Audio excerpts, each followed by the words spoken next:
Assalamualaikum warahmatullahi wabarakatuh. Halo semuanya, gimana kabar hari ini? Apakah masih semangat? Sebelum saya melanjutkan ke materi, saya akan memperkenalkan diri terlebih dahulu. Perkenalkan, nama saya Izul Haq Al-Karimah dengan NIM 21104090038 dari Prodi Manajemen Pendidikan Islam UIN Sunan Kalijaga Yogyakarta. Di sini saya akan membahas tentang penerimaan peserta didik baru sistem zonasi. Teman-teman, apakah kalian tahu apa itu peserta didik? Nah, pasti di sini ada beberapa teman-teman yang sudah mengetahui dan ada juga yang belum mengetahui. Nah, di sini saya akan menjelaskan secara lebih detail lagi tentang apa itu peserta didik. Peserta didik adalah makhluk yang sedang berada dalam proses perkembangan dan pertumbuhan menurut fitrahnya masing-masing.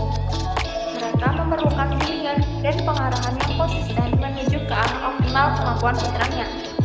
Demikian juga perspektif Undang-Undang Sistem Pendidikan Nasional Nomor 20 Tahun 2003 Pasal 1 Ayat 4 yang menyatakan peserta didik diartikan sebagai anggota masyarakat yang berusaha mengembangkan dirinya melalui proses pendidikan pada jalur, jenjang, dan jenis pendidikan tertentu.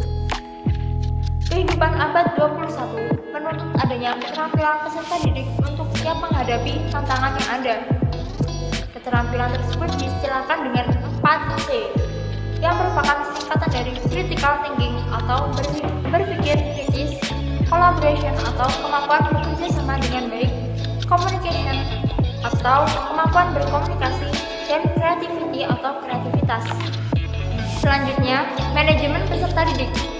Manajemen peserta didik merupakan pengelolaan serangkaian kegiatan atau aktivitas yang ada kaitannya dengan peserta didik dalam rangka mengakomodir seluruh sisi kebutuhan akademik mereka, mulai dari masuk hingga tamat dari sekolah yang bersangkutan.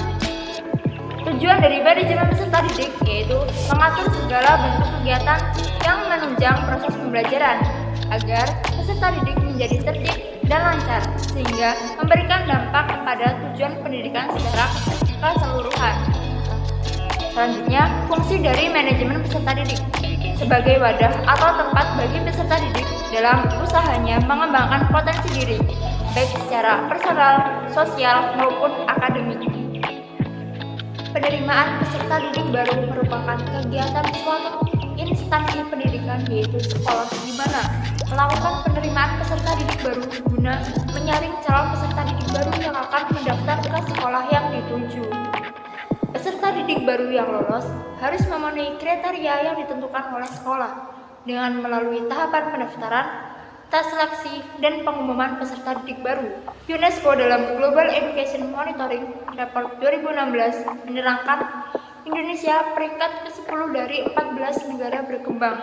Kualitas guru di Indonesia berada pada posisi ke-14 dari 14 negara berkembang.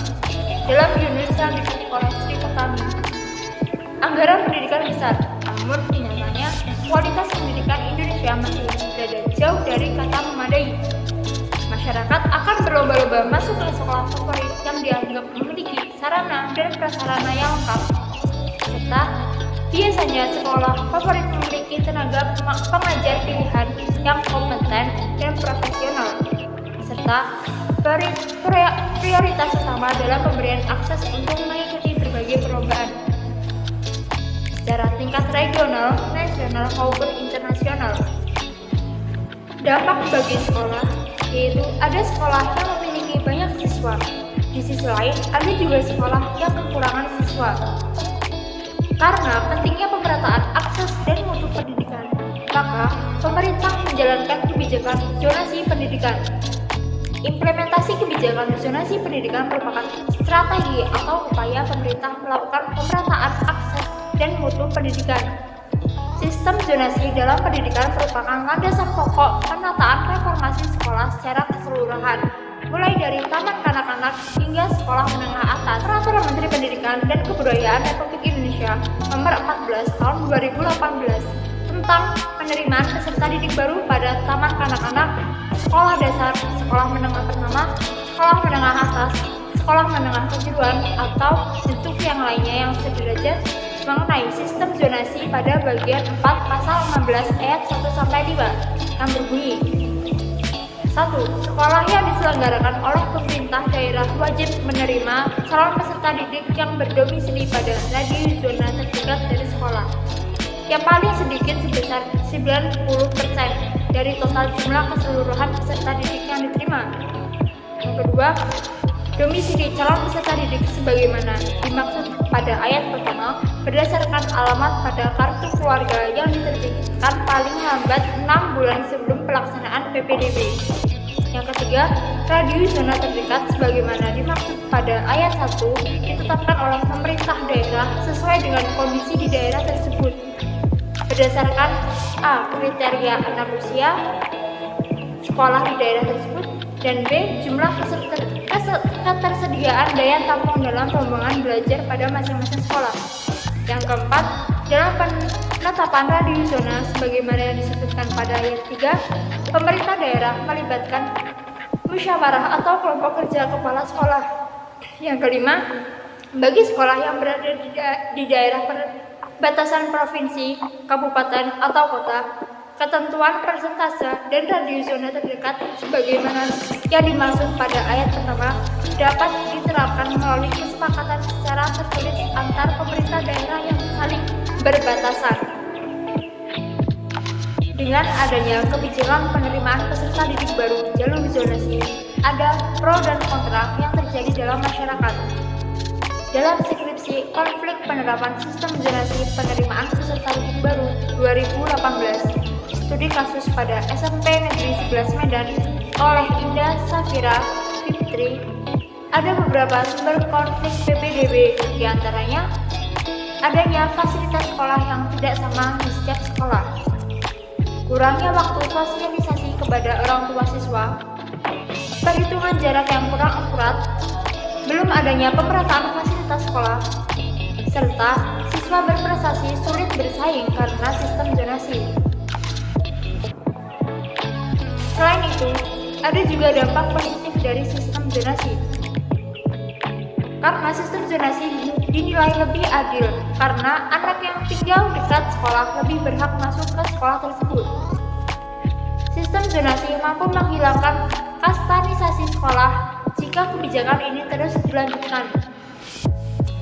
Pada akhirnya, akan sama standar semua sekolah. Sistem zonasi memberi kesempatan kepada anak dengan IQ rendah untuk menikmati sekolah favorit di daerah sekitarnya. Sistem zonasi menghemat waktu perjalanan siswa. Orang tua lebih mudah mengawasi anaknya, dan sistem ini sangat bagus untuk pemerataan pendidikan, serta sistem zonasi dinilai mampu mengurangi keterlambatan siswa di sekolah.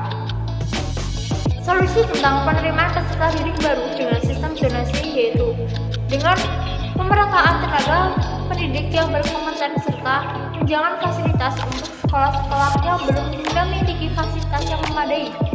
Dengan hal tersebut diharapkan dapat meningkatkan prestasi belajar bagi peserta didik. Setelah sistem penerimaan peserta didik baru selanjutnya yaitu orientasi dan pengelompokan peserta didik baru. Orientasi peserta didik adalah kegiatan penerimaan peserta didik baru dengan mengenalkan situasi dan kondisi lembaga pendidikan tempat peserta didik itu menempuh pendidikan. Tujuannya yaitu peserta didik dapat mengerti dan menaati segala peraturan yang berlaku di lembaga pendidikan, agar peserta didik dapat berpartisipasi semetode aktif dalam kegiatan yang diselenggarakan lembaga pendidikan, serta peserta didik siap menghadapi lingkungannya yang baru, baik metode fisik, mental, dan emosional. Pengelompokan peserta didik ialah kegiatan mengidentifikasi peserta didik, baik itu dari segi persamaan maupun perbedaan. Tujuannya yaitu untuk memudahkan peserta didik dalam mengembangkan pengetahuannya dan untuk mengenali diri potensi dari peserta didik itu sendiri. Sekian penjelasan dari saya tentang penerimaan peserta didik baru sistem zonasi. Apabila terdapat banyak kekurangan dari saya mohon maaf yang sebesar-besarnya. Wassalamualaikum warahmatullahi wabarakatuh.